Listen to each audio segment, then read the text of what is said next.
Live from our 7 Tasmania studios, your nightly news with Joe Palmer begins now. Good evening, everyone. Police are labelling a wanted thief as a coward after he targeted a 14-year-old boy during an armed robbery of an ice cream store.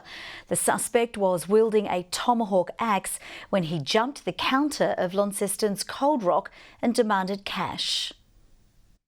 Hidden under a helmet, this is the man police are looking for following a shameful attack on a young worker. Police say he jumped the counter of Cold Rock at around 9:30 last night, threatening the teenager with a tomahawk axe. He's demanded money from the staff there, and he's assaulted a 14-year-old staff member by forcing that staff member to open the till. Fortunately, he wasn't physically injured as a result of this incident. I'm told he was shaken, as you would understand. With cash, the suspect then jumped on a waiting motorbike outside the store and took off. Luckily, another staff member inside the store, an 18-year-old female, wasn't injured either. It's believed to be a random attack. Police are now seeking dashcam footage or witnesses who saw the offenders flee from the store. The case has angered investigators who say it was cowardly to put a 14-year-old doing their job in danger. Somebody out there knows who these people are, knows who these cowards are, and I urge people, please come forward with your information. If you can help identify the suspect, please contact Crime Stoppers. Tom Johnson, 7 Tasmania News. The state government says it's better prepared for the bushfire season than in previous years after an early start this year.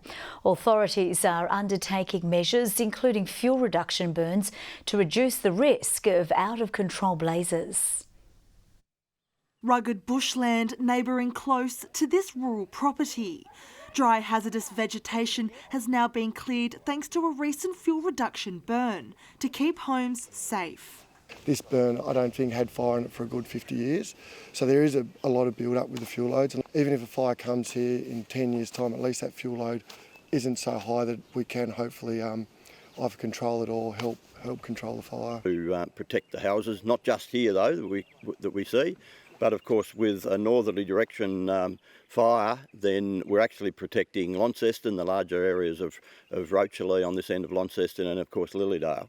20 strategic burns have been conducted within the past few months, said to have assisted some of the recent fires popping up across the state.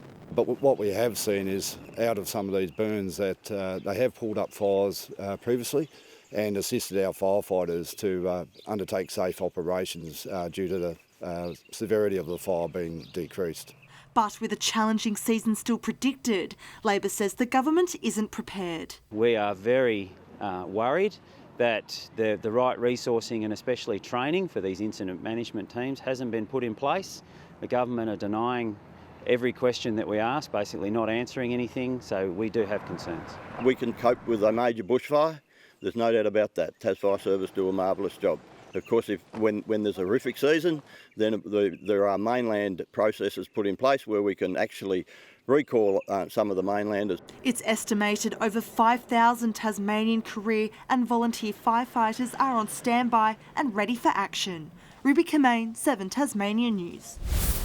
Meanwhile, with our crews standing by ready for the bushfire season, some of our volunteers have been giving their time to fight fierce blazes interstate. Now returning home, our humble heroes say their experiences have been tough, but they're prepared for what's to come. Reunited with their families, these men from the Lauderdale Fire Brigade are home from a challenging week.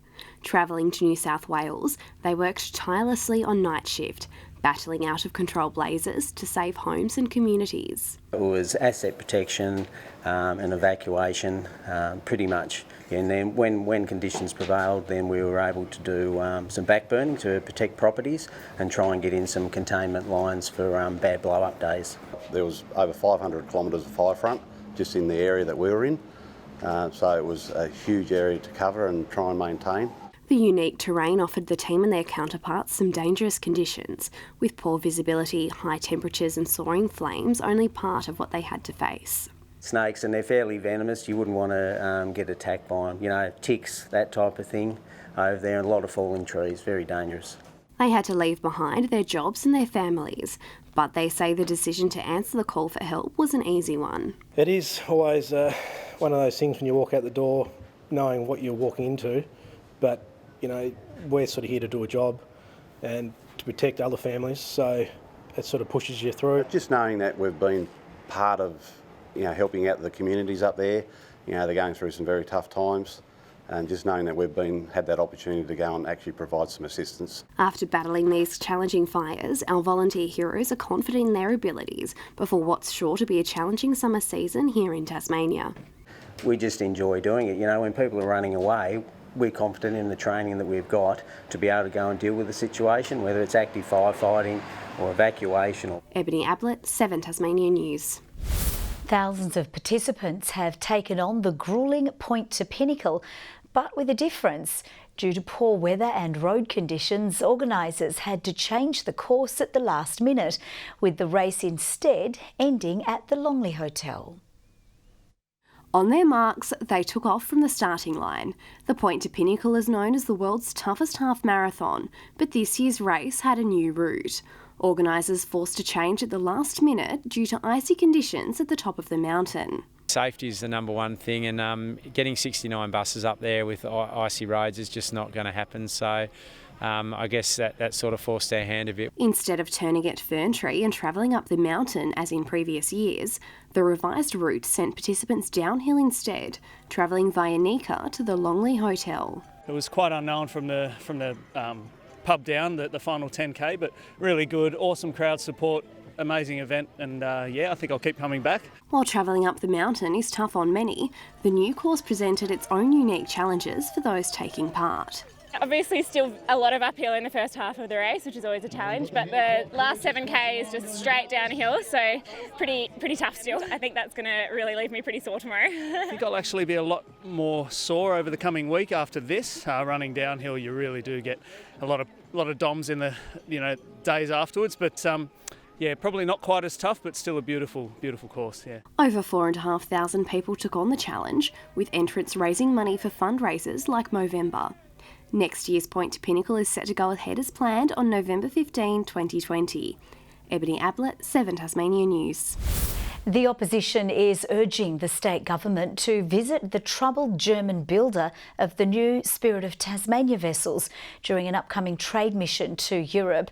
There's doubt over whether the ships will be delivered in 2021 after the shipyard contracted with the job fell into financial hardship. Will Hodgman is scheduled to visit another shipyard in Spain during next week's trip.